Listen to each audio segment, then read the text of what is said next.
Hi, my name is Vivian, and I would like to speak on driving a truck through the eyes of a lady driver. I drove truck for 3 years. I didn't understand a lot of the numbers while I was driving, so I did a little research. I found out that there are nearly 200,000 women drivers across the United States, which is about 5% of the workforce. Being a woman trucker in a predominantly male industry presents its own unique set of issues and circumstances. It's a proven fact we are built differently for different tasks.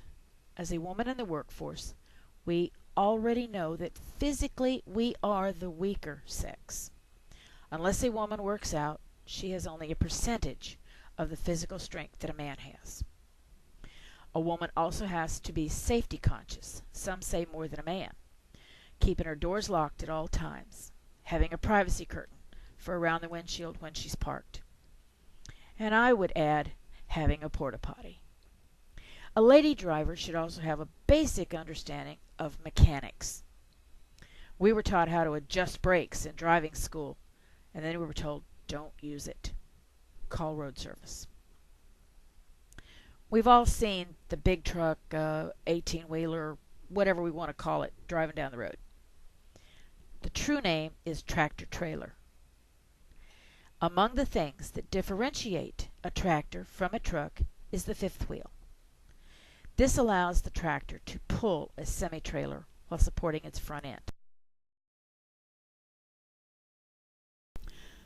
My first picture is a bobtail tractor with a red arrow pointing to the fifth wheel.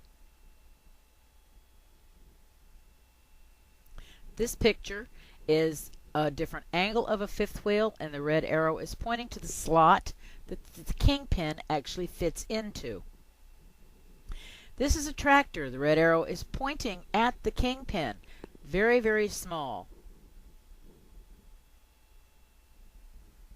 Last but not least is my cheater bar, or it is my kingpin release puller. It was called different things, but it wasn't just mine. I bought it at a truck stop. I have one particular load that I had in mind. It was a load of paper. It wasn't pieces of paper. It wasn't sheets of paper. It was rolls of paper. And I mean 4 foot high and 4 foot in diameter. When I would get to the shipper, I would usually have an empty trailer, which I would have to drop. Now, dropping a trailer means you have to park it, turn that big handle on the side to lower the legs, and this takes the weight off the fifth wheel. Then I grabbed my cheater bar, went up, reached up underneath, pulled that release lever, and I could then drive out from under the trailer. I would then go find my loaded trailer and do a hook, which is just the opposite. Now, like I said, this would be loaded and the back doors would be locked. Inside the load would have 2x4s nailed to the floor to keep the rolls from sliding and moving around. If I had an overnight stop, I would get to where I was going to spend the night, park, make sure my doors were locked, hang the privacy curtain around my windshield, and I'd be set for the night. I had my food, my TV, had some movies, and I had my porta potty, so I wouldn't have to get out after I had locked myself in unless I really wanted to.